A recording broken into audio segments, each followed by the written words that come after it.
left off page 200.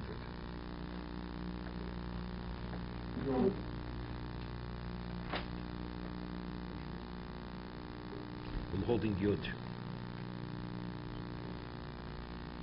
The Ramos says you should not build your sukkah on public property. Public property you should not build it. Shisha Rabbi.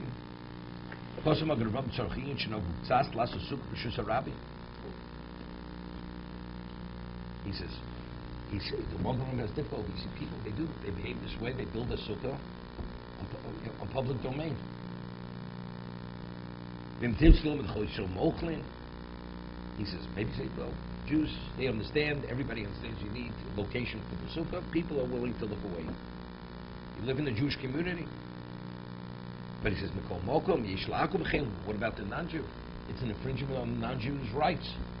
By taking up part of the sidewalk or the street, wherever you build it, now the non-Jew, where he had access to, he no longer has access. Temporarily, he's denied that location. The helo, therefore, the Mogram says, the helo, the osabitam zelasos sukbishus arabi. The akum mevarid lo machmi. I mean, the non-Jew may remain silent, but he's seething. You understand? He's not willing to be mochel. He's not willing to look away. Ba'av to be the evet ksheiro. But he says, even though, as the Mechaber says, even though you steal the sukkah, it's valid. But he says, since it's being done in an inappropriate context, bracha definitely should not be said. So when they're eating there? What? When they're eating there? Whenever we say bracha.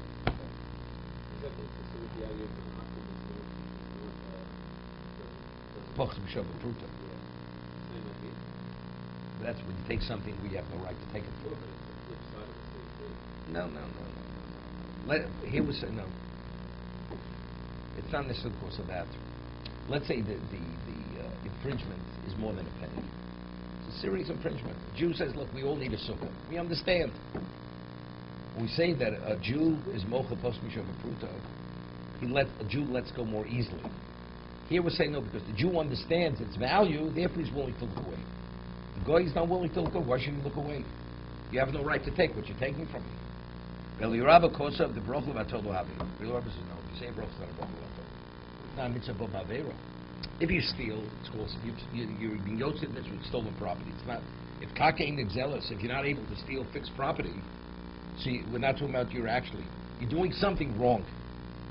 It's not within the context of proper behavior, but it's not an avera. Sherach bozev al-kain im ein lo acheres mutal v'orchaleo. He has no choice. Sure, it's fixed. Doesn't make it. You build a temporary structure, right? On Shabbos, you're in violation of building. You build. They disagree with the Mogen Avraham. Now, the person has no choice. So you go to a restaurant, and the restaurant owner already was notified he's going to have a fine if he doesn't remove it. So the patron, the customer who goes, if he eats in there, he has no choice. The sukkah is there, that's fact. Now he's going into the sukkah, he's going to eat. Is he permitted to say a bracha? According to Mogen Avraham, you should not say a bracha. It's bracha l'atola. Everyone else argues. You say a bracha. Ubetshuvas shol meishiv sim kuf chaches kos the rechov shel tnei avayis him shalom. Lo mikim b'shus harabi. You know, interesting. I mean, according to the laws of the community, you're responsible for the sidewalk in front of your house. Right? Somebody gets hurt, they could sue the homeowner. Because that, right? Whatever it may be. The person has a business, there's litter on the sidewalk, he gets the fine. He has to make sure his sidewalk is clean, even though it's not his. See, but he's saying the Shulmeshim says no. Factually, in terms of domain, it's the domain of the person. Whatever the property is in front of the house, it says even though the public may use it, right? It's still the property of the homeowner. That's what he says. Therefore, it's not considered you're stealing. You're not stealing from the public. The Faraid Sheshbo document, especially he has a deed, and the deed says people happen to walk.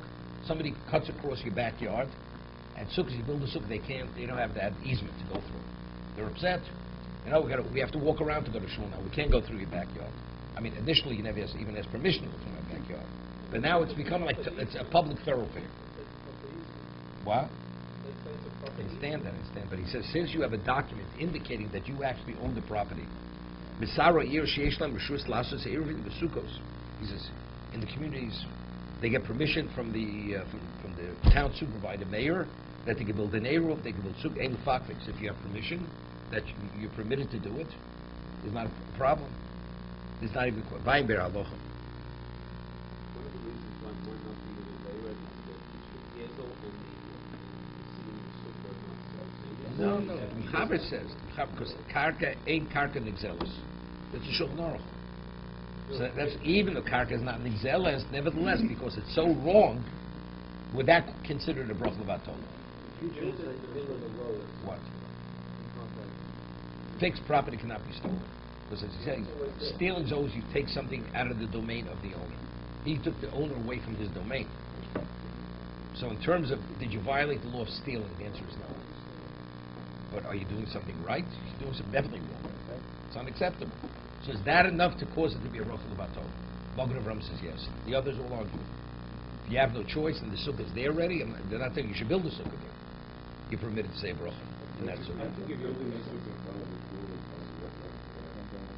one side you open, you're saying, okay, bottom line, you can do it. That's in Europe. Let's say there's a law in New York City, no sukkahs on sidewalks. And if you build it, they say give you a week to take it away, and they fine you. Okay, but he did the wrong thing. Okay? But you really shouldn't. then you Even though they tell you a week. No, in Israel it's different, totally different. If you build a sukkah in the middle of the road, But you realize recently there was they submitted a complaint to the UN, the Arabs. They don't want sukkahs on their street. It's an issue. Okay? It's not simple. if you build a sukkah in the middle of the road, it's still with the property, with permission. Yeah. The same way, didn't say that. If they had it later in the sukkah, No, it's not called stealing. no, you steal. It's not. You can't steal property. A property you cannot steal. Stealing is I take the property out of the domain of the owner. The property is the owner's. Right? I'm invading somebody's privacy. But the property, the location is the person's location. I haven't taken the location away from the person. I took the person away from his location. It's not the location away from the person. There's a Tosfos in Sukkah discussed, besides Yerushalmi, that is an expression, Nishtachu Shem Bailin, lo Nishtachu Shem Bailin. And let's say a person steals a piece of property. You know, today you have title insurance. What do you title? Factually, before they do the search, it's been in this person's family for 100 years. Right? So there's no recollection that this may have belonged to somebody before. The Gemara says, he cites Yerushalmi, normally we say, Niyush, the person despairs, it's mentioned, he says regarding the schach, that you should have the Nanju cut the schach and give it to you. Because there's a chance that the schach may be stolen, it may be stolen property, so if you cut the schach, you're a thief. So Ramos says, therefore you should have the Nanju cut the schach and give it to you. It's Gemara. Why? Because the owner despaired, except despair only affects something which is an aveda, something which is lost from the person. But since karka cannot be an aveda, right? Because it's fixed property. It's yours. They don't let you in to take possession of it. Therefore, when does the use take effect? When it becomes detached. So did it become detached by the goy? Did it become detached by you? So if you cut it, that means you're a thief. When you actually stole the schach. So if you come a thief before the owner despairs, you have to return it to the owner. You cannot be yotzik. But whatever, if you take possession after the despair is in effect, right, then you can. So if the goy cuts it, it becomes movable. So it's stolen. The goy stole it. The owner despaired, except despair until it becomes detached, it's not effective. But it becomes immediately effective once the goy cuts the schach. Now you take possession. You took possession after despair. It's kosher schach. No, there's no agent. Agent is Faraid. He's because he wants to make money. He's selling it. He sells stuff, but there's a concern. Maybe the property he's cutting it from, it may be stolen property. He tells you it's his. It's another what he tells you. No, but he's telling. Sometimes the noise tells you, go out into the field, cut as much as you want. Apple picking. So you have orchards, right? So if there's a concern that maybe the property is stolen, you understand, if you pick that apple, you can't say a bracha on that apple. Maybe a stolen apple, right? Because even though the original person who owned the orchard may have despaired, but until you pick that apple, the despair doesn't take effect on that apple. So if you pick the apple, who's the thief? You're the thief. You pick the apple from a tree that you had no right to pick the apple. Well, the guy gave you permission. It's not his orchard. He behaves like it's his orchard, but it's not his orchard. Immediate. Of course, it's immovable. He is in a state of use. Why do you presume that's the case? No, there's a concern. Somebody it may be stolen property. So if it may be stolen, so what does he make a claim? The answer is he can't make a claim. He's given up.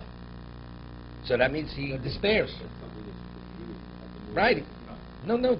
He's already in a state of despair before he cuts the apple, or before he cuts the schach.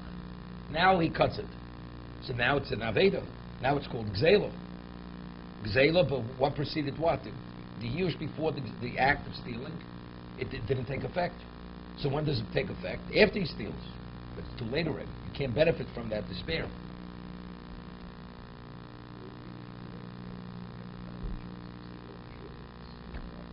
Today. It's not today. You got war in America. Yeah, but what about if you didn't do the title search? You know, you go, somebody says, it's okay, you go cut. Who knows? No, we're not talking about you buying a piece of property. We're talking about you buying somebody selling a schach or flowers. Just take the flowers. It's like you go to somebody else's backyard. The person stays says, it's okay. You can pick flowers. It's my flower bed.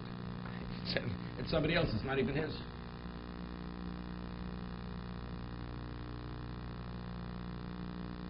I'd like to go back to the if the individual or community applies to the municipality that says we'd like to do a sukkah in a public place. And they give permission. That's what he just said. That's 100% permitted. That's the whole thing. With the era, they had a story in Tenafly. There was a tremendous opposition, but factually they took it to court. They won the case. They allowed the eruv to be built. And who was opposed to it? Not Goyim. Jews. Jews were opposed to it.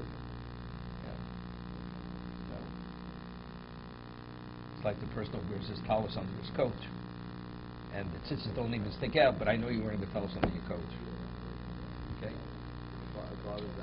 That's right. I just want to look up reconcile, saying that.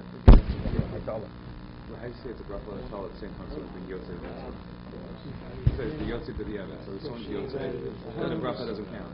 Okay, I just want to address, he's asking a good question. If actually it's not stolen, how could it be a bracha levator? So it's based on the Gemara. It's a Gemara Bava Kama, in the 9th parak. Gemara says over there, we will shinu kona. That if let's say you steal wheat, you mill it, and you bake it into bread. And now the question is, and now you want to take challah. So we don't sheet. Monetarily, it's yours. So you tithe it. So now the question is, if you say a bracha, is that a bracha levator? So monetarily, it's your dough. It's your bread. You baked it. Because you've altered it to such a point, it cannot be restored to the wheat kernel. The Gemara says, Ein zeh borech l'menayis. That's not blessing. You're blaspheming God by saying a bracha on that challah. But it's yours. So you see, something could be yours, yet it's called the bracha. It's called the bracha levator.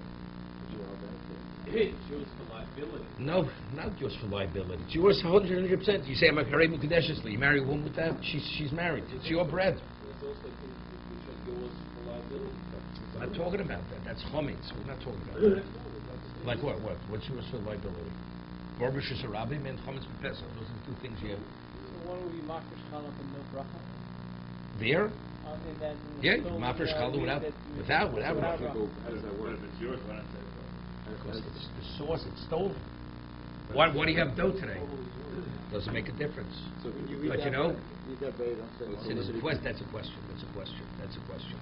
The question is the bracha on Parashas Challah, what the Gemara is talking about, or even when you eat it, you should not say a bracha. I'm not supposed to say That's the question, right?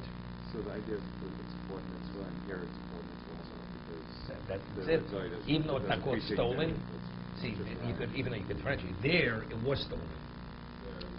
There, by the kernel. You steal the wheat and you mill it into flour, you bake bread. But here, what's the origin of this? You were a thief. You have no obligation to return this. But originally you did steal it. The material was stolen, the ingredients. By the sukkah, you never ever stole. See, the sukkah is better. This sukkah was never stolen. The history is not, I never stole.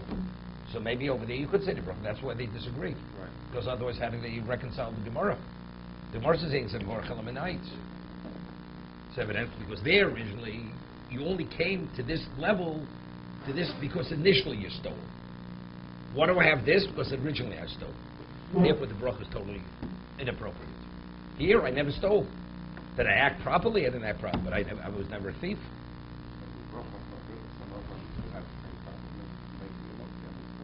Same thing. Same thing. Same thing. Same thing. Same thing. But Same if you thing. don't know that the material was There's a stolen, machlokes, the famous machlokes, Rambam and Ravid. The person eats a ham sandwich, right? You can't control this. Should he say a bracha? Right? Do you say, what do we say? You're not permitted benefit from this world without a bracha, despite the wrongness, but you have to say a bracha. Machlokes, Rambam and Ravid. Then you say a bracha. Of course you have a bracha. Because Torah says you should eat it. You're not doing anything wrong. You don't go to that person's house to eat. But he's serving you stolen food. It might be a penalty of the thief, but no, it might be the thief himself, but no. Okay, let's do a little precious. Just